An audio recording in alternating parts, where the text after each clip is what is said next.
तर्फे चाललं होतं. पण आता ही आपली संस्था स्थापन झाली आहे 1997 साली.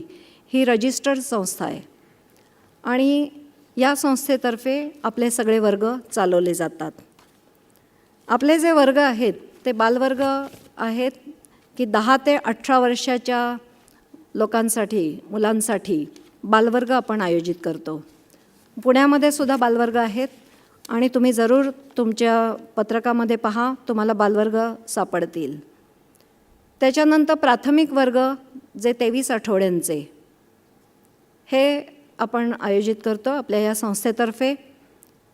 आणि त्याच्यानंतर हे समजा 23 आठवडे एखाद्याला यायला शक्य नसेल तर 5 दिवसाची निवासी शिबिरं आपण घेतो. महाबळेश्वर, खंडाळा इथे ती निवासी शिबिरं काही मधून असतात काही महिन्यांमध्ये. तर त्याचीही चौकशी तुम्ही ऑफिसमध्ये करू शकता.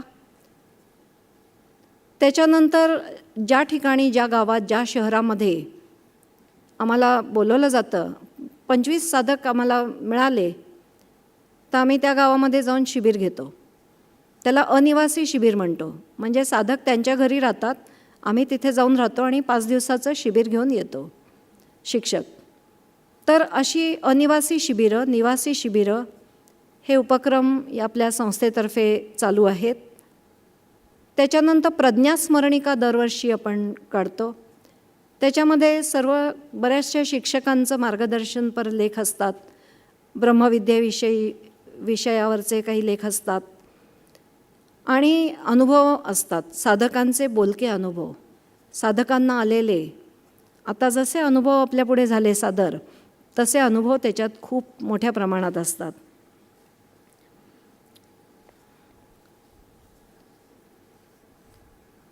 त्याच्यानंतर संस्थेचा मुख्य उद्देश काय आहे तर सर्व मानवांचं शारीरिक, मानसिक आणि आध्यात्मिक प्रगती हा संस्थेचा मुख्य उद्देश आहे. आणि त्यासाठी संस्था सतत धडपडते. म्हणजे त्याच्यासाठी संस्थेचे सगळे कार्यकर्ते, सर्व शिक्षक काम करत आहेत. संस्थेची आश्रमाची योजना आहे.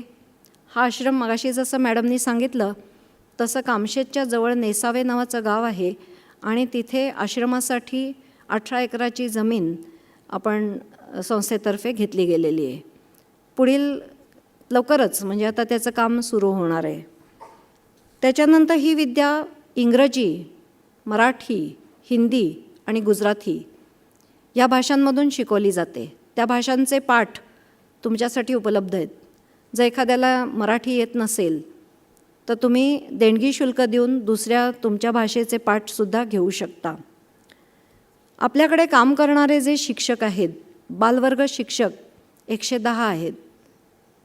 प्राथमिक शिकवणारे शिक्षक 200 आहेत, 200च्या आसपास आहेत. प्रगत शिक्षक 40 आणि प्राध्यापक शिक्षक 3. पुण्याचे आपले साठे सर प्राध्यापक शिक्षक आहेत. तर असे संस्थेकडे जे शिक्षक आहेत हे सर्वच्या सर्व शिक्षक कोणताही मोबदला न घेता हे काम करत आहेत. हे सगळ्यात महत्त्वाची बाब आहे. सगळे संसारी आहेत. आपलं घर, नोकरीधंदा हे सगळं सांभाळून का करावं असं वाटत असेल याच्यावर तुम्ही घरी विचार करा की असं का करावं असं वाटत असेल. निश्चितच आंतरिक फायदा आहे. तर हे सगळे शिक्षक असं जोमाने आणि तळमळीने शिकवण्याचं काम करत आहेत आणि खूप दूर जाऊन वर्ग घेत आहेत. तुम्हाला हेही लक्षात येईल की सगळे शिक्षक इथल्या इथे शिकवतात असं नाही आहे. खूप दूर जाऊन वर्ग घेणारे असे सुद्धा खूप शिक्षक आहेत. आणि ब्रह्मविद्येमध्ये आणखी एक महत्त्वाची गोष्ट ही आहे की तुम्ही ब्रह्मविद्येचं जेव्हा साधना सुरू कराल तेव्हा तुम्हाला खाण्यापिण्याची कोणतीही बंधनं असणार नाही आहेत. कारण तो एक महत्त्वाचा मुद्दा असतो की काय खाण्यापिण्याचं बंधन येईल का, तर असं कोणतेही खाण्यापिण्याचं बंधन नाही. कपडे कोणते घालावे याचंही काही बंधन नाही. तर अशा प्रकारे या ब्रह्मविद्येचं आपण माहिती घेतलेली आहे.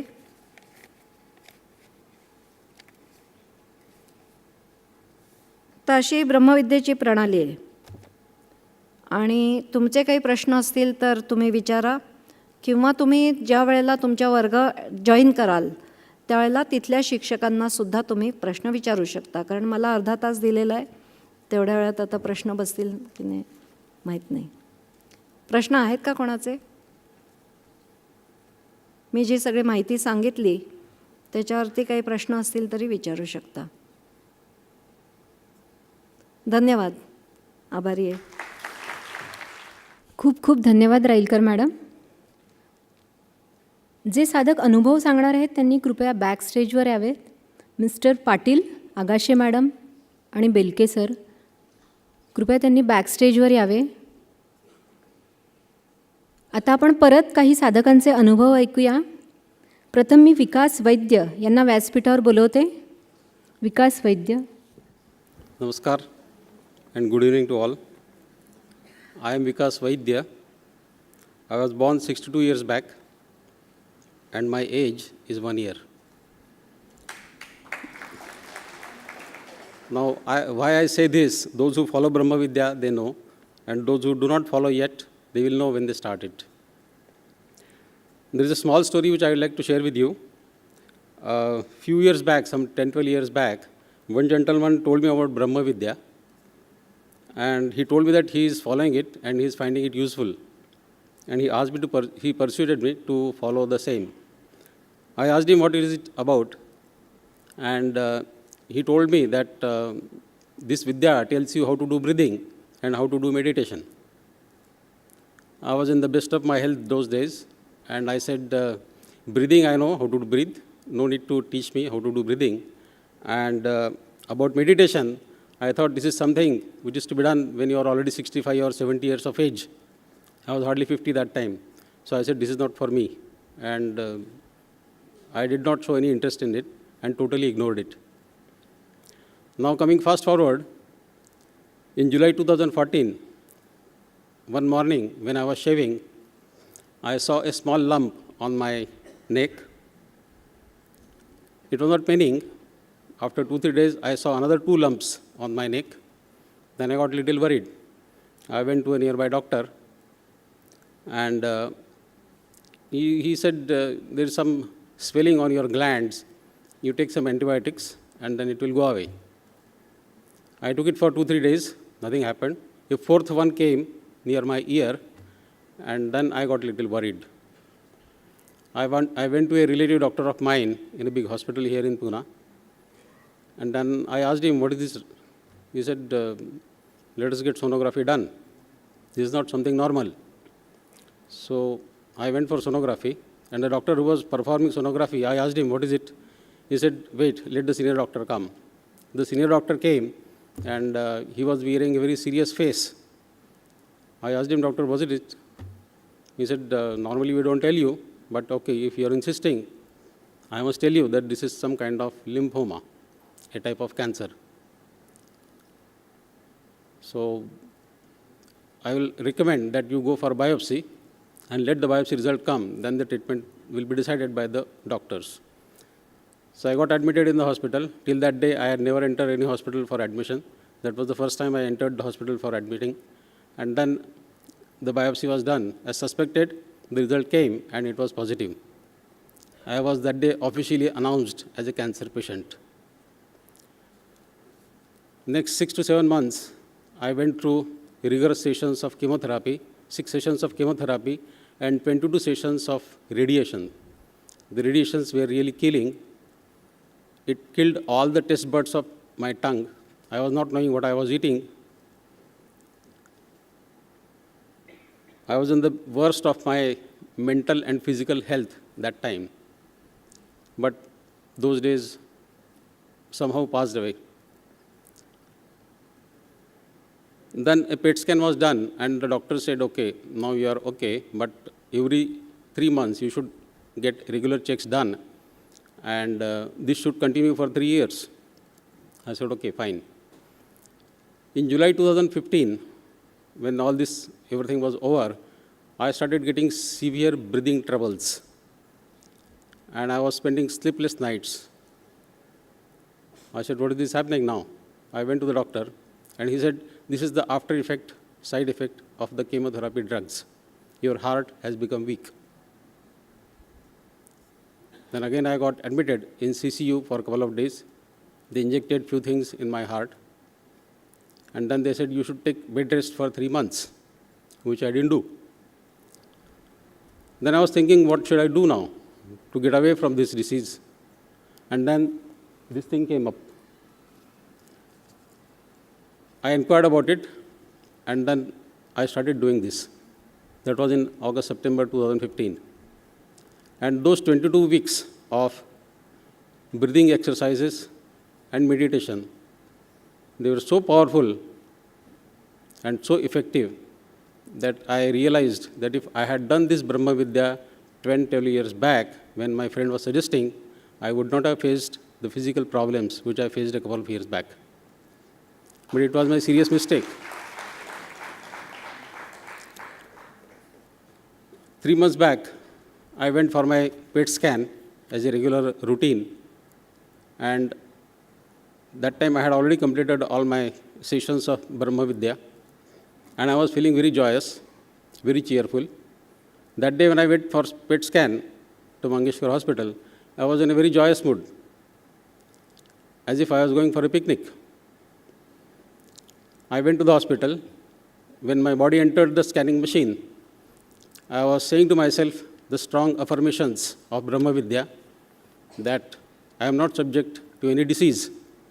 I am not subject to decay. I am not subject to senility, old age, and death. I am here forever. I will live as long as I desire. I will achieve whatever I desire to achieve. And the PET scan result came, and doctor said, it's wonderful. There is nothing in you now. You can live your normal, happy life. My only request to all you is, now let me tell you that now I can climb 10-story building without a pause. I daily walk 4 to 5 kilometers every day, and nothing is wrong with me now. The cancer is gone, the heart trouble is gone, and I am perfectly living a healthy life. My only request to those who have not yet followed Brahma Vidya is, please learn from the experiences of people like me. Learning from self-experience could be very expensive at times. So please learn from me. I welcome you, those who have not yet followed Brahma Vidya, to this wonderful world of Brahma Vidya, and all the best. Thank you very much.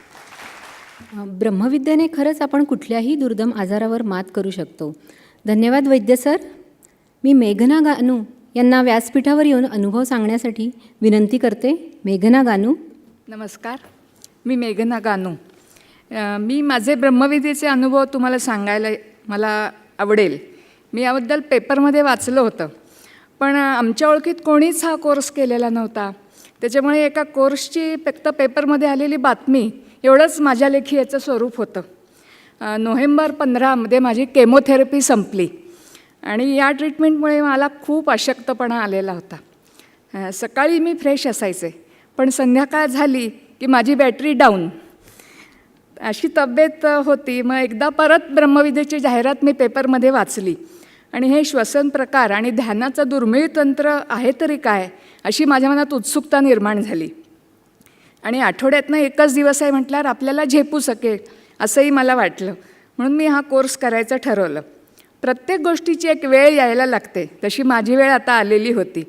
चौकशी करून मी टिळक रोडच्या महाराष्ट्र मंडळात दाखल झाले.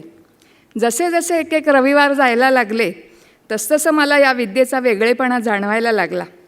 मी तशी सकारात्मक वृत्तीची आहे, पण या विद्येमुळे माझी ती वृत्ती अजून वाढीस लागली.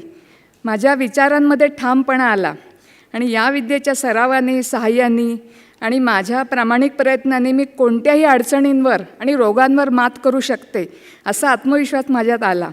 या सर्व श्वसन प्रकारांच्या सरावाने आता मला दिवसभर उत्साही वाटतं. आणि आपण आपल्या स्वतःशी प्रामाणिक राहून जेवढा योग्य सराव करू तेवढा आपल्यालाच जास्ती फायदा होतो असं माझ्या लक्षात आलं. माझी विचार करण्याची पद्धतच बदलली.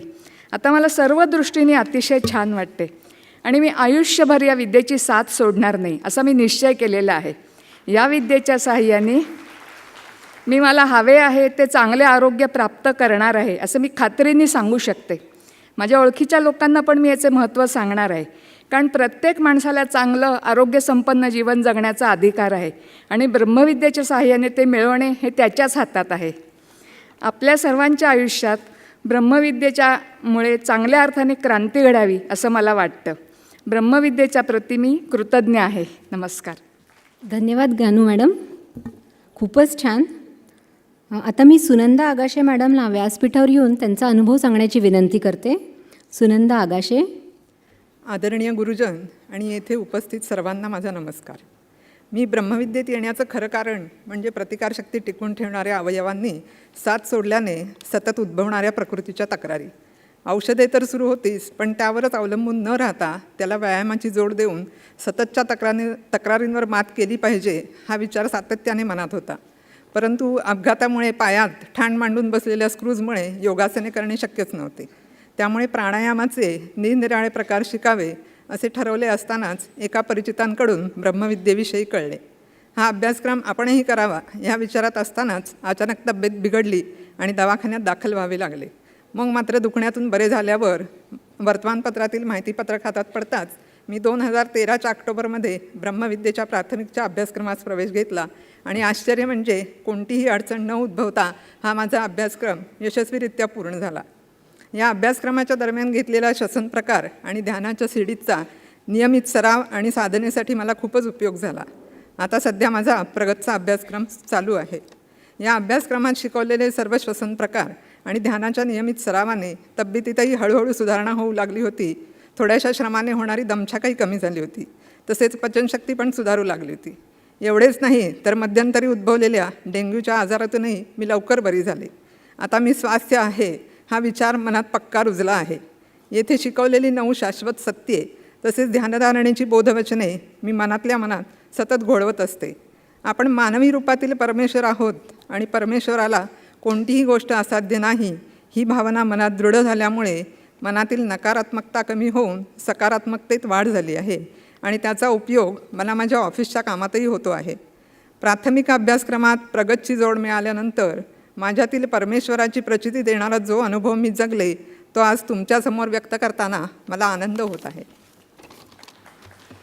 ऑफिसमधील माझे काम जसे अकाउंटशी संबंधित असल्यामुळे फक्त कॉम्प्युटरमधील एक्सेल आणि MS वर्ड एवढंच काम पुरेसं ज्ञान.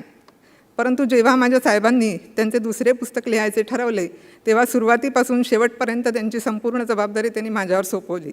जरी पहिल्या पुस्तकांचा अनुभव गाठीशी होता तरी मनावर थोडे दडपण आले होते. पण काम सुरू झाल्यानंतर जेव्हा जेव्हा मला हे काम आपल्याला कसे जमेल असे वाटले तेव्हा मी या अभ्यासक्रमात शिकवल्याप्रमाणे स्वसंवाद साधण्यावर भर दिल्याने प्रश्न चुटकीसरशी सुटत गेले.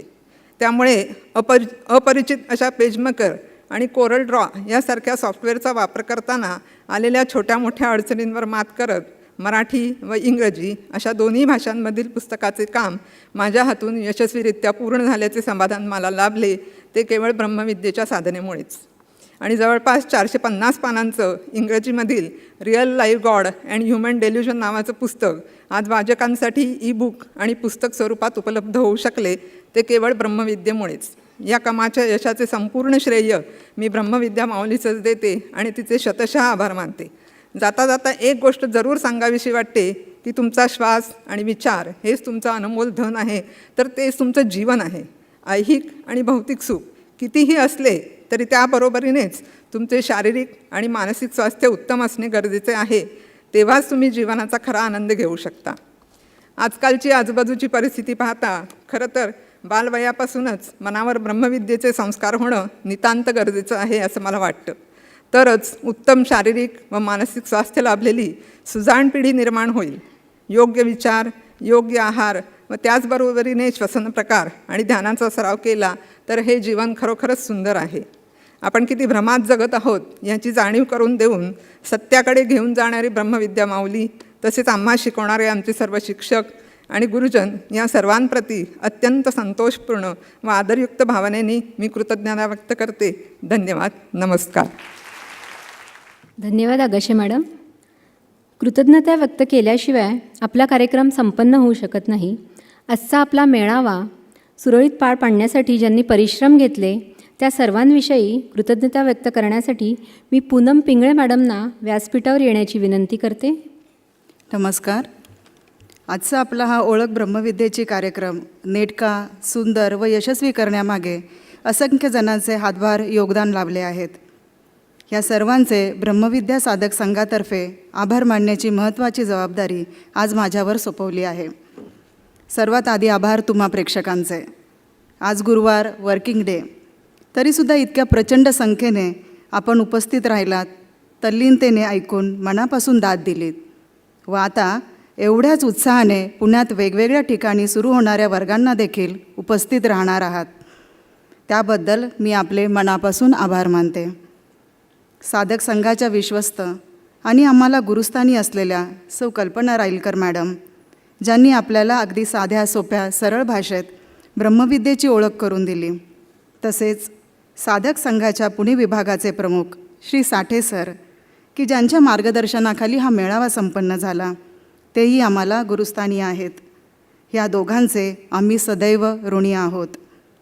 तसेच सर्व सोयींनी युक्त, प्रशस्त, शहराच्या मध्यभागी असलेले हे टिळक स्मारक मंदिर आपल्याला उपलब्ध करून दिल्याबद्दल व्यवस्थापनाचे मी आभार मानते. ब्रह्मविद्येच्या प्रत्येक कार्यक्रमात सदैव उत्साहाने सहभागी होणाऱ्या प्रत्येक शिक्षक व कार्यकर्त्यांचे मनापासून आभार. आणि आज आभार मानण्याची संधी मला दिल्याबद्दल चैतन्य चक्रवर्ती परमेश्वर व ब्रह्मविद्या साधक संघाची मी आभारी आहे, मी आभारी आहे, मी आभारी आहे. धन्यवाद पिंगळे मॅडम. आता कार्यक्रमाची सांगता ब्रह्मविद्येच्या प्रार्थनेनेच होणार आहे. मी साठे सरांना विनंती करते की त्यांनी व्यासपीठावर यावे. प्रार्थनेपूर्वी एक प्रश्न आहे की इथे नवीन साधक पहिल्यांदाच आलेले किती जण आहेत? त्यांनी जरा हात वर करा.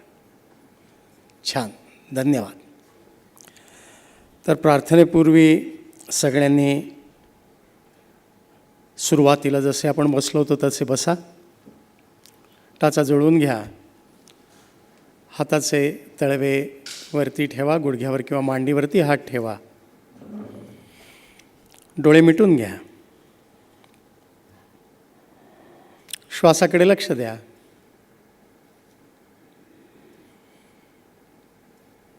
येणारा श्वास, जाणारा उच्छ्वास